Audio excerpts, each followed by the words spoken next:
Muy buenas noches para todos. Soy Edna Rocío Trujillo Pava, estudiante de Ingeniería Ambiental de la Universidad Nacional Abierta de Distancia UNAD del CEAD Pitalito Huila.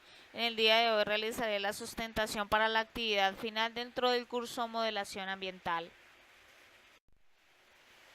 Bueno, pues para la presente actividad yo escogí el municipio de Soaza, Huila. Como podemos ver en la imagen, tenemos 6 puntos referenciales de una capa hidrológica que cargamos mediante el programa QGIS.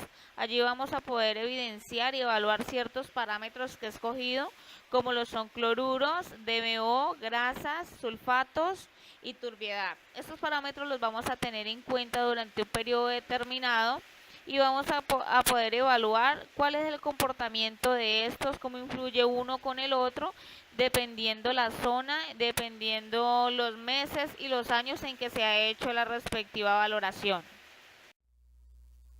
Bueno, el primer parámetro que vamos a tener en cuenta evaluar es la turbiedad, teniendo en cuenta que la turbiedad o turbidez también llamada es una medida de un grado de transparencia que pierde el agua o cualquier líquido cuando encontramos que hay partículas en ellas en suspensión. Entonces, teniendo en cuenta eso, cuanto mayor sea la cantidad de sólidos suspendidos en el cuerpo de agua, en este caso serían ríos o quebradas, y por la zona sería el río Suaza a evaluar.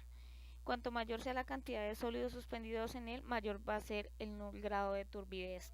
Debemos de tener en cuenta que las partículas suspendidas, ellas cumplen un papel importante en un cuerpo de agua. Ellas lo que hacen es absorber el calor de la luz del sol y hacen que las aguas turbias se vuelvan más calientes, y esto hace que se reduzca la concentración de oxígeno en el agua. Más adelante vamos a poder ver que la concentración de DBO va a estar directamente relacionada con la de turbidez, puesto que el oxígeno que se disuelve, el oxígeno se disuelve mejor en el agua fría. En algunos casos, pues los organismos para sobrevivir necesitan de agua más caliente. Es decir, que la turbidez es un parámetro que afecta positiva o negativamente dependiendo el bioma que estemos analizando. Como podemos evidenciar en la imagen, en la toma realizada el 25 de agosto del 2006, encontramos niveles de turbidez en 4 puntos de los 6 seleccionados. Esto se debe a la calidad del suelo o las capas que encontramos en el suelo de la zona, y también a los niveles de precipitación presentadas para ese tiempo. En la imagen de la diapositiva anterior podemos evidenciar 4 puntos, y estos 4 puntos son relevantes durante toda la evaluación que se hizo en los años 2006 y 2007. En esta toma podemos ver del 25 de abril del 2007 que encontramos niveles de turbiedad en los 6 puntos seleccionados, específicamente más notorios en los 5 puntos que encontramos en la imagen. Como podemos ver, las fechas es en abril y miramos que la temporada de lluvias está en esta zona. Entonces podemos deducir que debido a las precipitaciones presentadas en estos meses aumentan los niveles de turbidez, y esto se puede evidenciar en la tabla de atributos que nos muestra la tabla del municipio de Suaza. Otro parámetro que vamos a evaluar es el de cloruros. Como podemos evidenciar en la imagen, para el 25 de agosto del 2006 presentamos 5 puntos afectados por este parámetro o altos grados de cloruros en esta zona, en donde miramos que el punto 4 es el más alterado. Entonces podemos resaltar que en las aguas naturales estas tienen un contenido muy variable de los cloruros dependiendo de las características de los terrenos que estos atraviesen.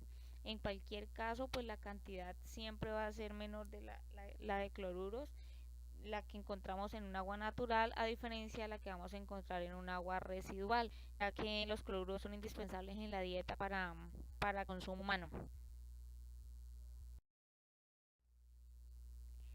Podemos decir que el aumento de los cloruros en el agua puede tener diversos orígenes, como decía anteriormente, y si se trata de una zona por lo menos costera, pues puede deberse infiltraciones de aguas del mar, porque el contenido de cloruros define la salinidad o el sabor salado del agua. Por eso hago esta relación. Ya en el caso de una zona más árida, pues el aumento de los cloruros en el agua va a ser más por el lavado de los suelos, que puede ser producido por escorrentía, por las lluvias, por las precipitaciones, como lo hablábamos anteriormente. Y otro caso se puede dar de aumento de cloruros es por la contaminación de aguas residuales.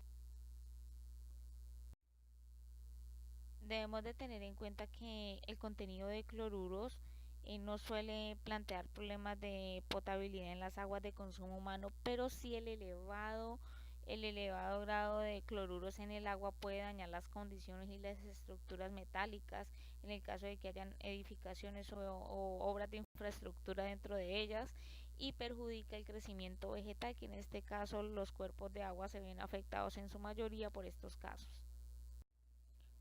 Teniendo en cuenta las imágenes que podemos ver en la presente presentación, tenemos para el 25 de noviembre del 2006, tenemos el 25 de enero del 2007 y tenemos el 25 de mayo del 2007, en donde podemos evidenciar un comportamiento similar del parámetro de cloruros en los diferentes puntos a evaluar. Sin embargo, podemos resaltar el punto 4, en donde siempre vamos a identificar mayor cantidad de cloruros de acuerdo a nuestro indicador, a nuestra etiqueta, que es una cruz roja, y se ha podido evidenciar buscando en otros mapas que se encuentran zonas urbanas aledañas a esta zona, a este punto de ubicación, lo que podría deducirnos que existen residuos o aguas residuales que caen sobre el cuerpo de agua, y esto ha incrementado el nivel de cloruros en nuestra zona a evaluar. Otro de nuestros parámetros a evaluar es el DBO. En primer lugar, quiero resaltar que el DBO es la demanda biológica de oxígeno, que es un parámetro que mide la cantidad de oxígeno consumido al degradar la materia orgánica en una muestra de agua, en este caso en el cuerpo de agua o los puntos que estamos identificando. Este tipo de parámetros se utiliza para medir propiamente el grado de contaminación que normalmente pues tiene un cuerpo de agua, teniendo en cuenta que este parámetro es la materia susceptible de ser consumida u oxidada, dicho de otra forma, por medios biológicos que contiene una muestra líquida o un cuerpo de agua. En la presente diapositiva podemos ver tres comportamientos tomados en los años 2006, 2007. En el 2007 quise resaltar tanto el inicio como el fin de año, y podemos ver un comportamiento muy similar en todos los puntos de DBO. Teniendo en cuenta lo que hablábamos al inicio de la presentación sobre los niveles de turbidez, podemos determinar que estos niveles de DBO se deben a las zonas urbanas aledañas a los cuerpos de agua o al cuerpo de agua que estamos evaluando en esta actividad, como también las actividades agropecuarias que se desempeñan en las zonas aledañas. Bueno, en este trabajo otro parámetro a evaluar es el de los sulfatos. Debemos de tener en cuenta que, al igual que los cloruros, el contenido de los sulfatos en el agua natural es muy variable, porque puede ir desde muy pocos miligramos hasta muchos, dependiendo las aguas que tanto terreno atraviesen. Por ejemplo, cuando hay terrenos con altos contenidos de yeso, pues la contaminación con aguas residuales industriales también es un tema muy importante, y esto determina el nivel de sulfatos en el agua. En estas imágenes podemos evidenciar un comportamiento relativamente similar en los periodos de septiembre de 2006, de abril de 2007 y agosto de 2007. Los puntos en verdecito que alcanzamos a ver ahí significa que tenemos presencia de sulfatos en estas zonas, en estos cuerpos de agua. Teniendo en cuenta que los sulfatos se encuentran por la presencia de yeso en los suelos, se realizó la investigación acerca de los suelos aledaños en el municipio de Suaza, y encontramos que el IGAC ha declarado presencia de yeso y actividad petrolera en toda esta zona. Al encontrar yeso en estos suelos, explica el nivel de sulfatos y la presencia constante en todo el monitoreo que se le realizó a los cuerpos de agua de esta zona. Otro parámetro a evaluar fue el de las grasas, teniendo en cuenta que las grasas son compuestos orgánicos constituidos principalmente por ácidos grasos, valga la redundancia, y de igual manera presentan una densidad menor a la del agua, lo que hace que se refleje en la superficie en pequeñas cantidades. En el monitoreo realizado a la zona podemos evidenciar o se pudo evidenciar que en todos los puntos hubo presencia, en todos los años y en los meses monitoreados hubo presencia de grasas. En esta imagen podemos ver una del 28 de agosto del 2007, solo coloqué esta imagen porque relativamente en todo el monitoreo se identificó el mismo comportamiento. De acuerdo a la investigación realizada, las grasas que pueden ser por residuos domésticos, por aguas residuales, pudimos ver que hay asentamientos urbanos a lo largo y ancho de los cuerpos de agua que estamos evaluando, como también existen muchos lavaderos de carro alrededor de estos cuerpos de agua, por lo cual podemos deducir que las grasas que se encuentran en esta valoración pueden ser de todo este tratamiento de estas aguas residuales de los lavaderos, así como el agua industrial y los residuos o aguas servidas de los asentamientos urbanos. En esta ocasión quise hacer un parámetro o como un paralelo en cuanto a turbiedad versus cloruros. Aquí tenemos una imagen del 25 de septiembre del 2006 en donde vemos un comportamiento relativo. Si bien podemos observar en los 5 puntos identificados encontramos niveles de turbiedad relativamente altos según la tabla de atributos que no podemos evidenciar en estos momentos, pero en el QGIS sí lo pudimos ver. Pero en el punto número 3 miramos el nivel de cloruros.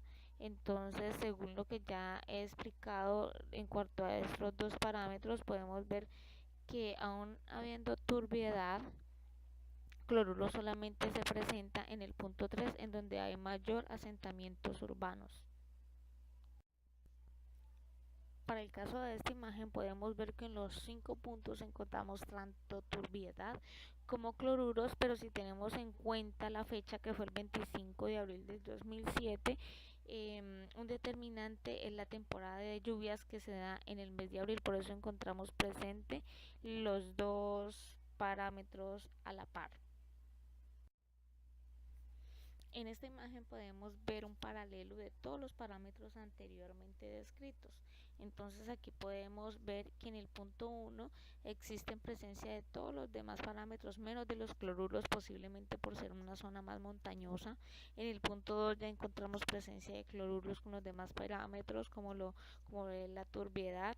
Sin embargo, los cloruros siguen siendo representativos en el punto 4. En esta imagen podemos mirar cómo 6 meses después, en el año 2006, tenemos presente el mismo comportamiento de todos los parámetros. Podemos visualizar como en el punto 1 y en el punto 5 no existe presencia de cloruros debido a la geografía, a la región montañosa que aborda esta zona y a los tipos de suelo que la contienen, y sigue siendo el punto número 4 con mayor presencia de cloruros, y los demás parámetros relativamente están en igualdad de condiciones. Bueno, no siendo más la explicación de esta actividad, me despido. Muchas gracias por la atención. Espero poder haber aclarado ciertas dudas acerca de los parámetros de evaluación en el municipio de Soazahuila.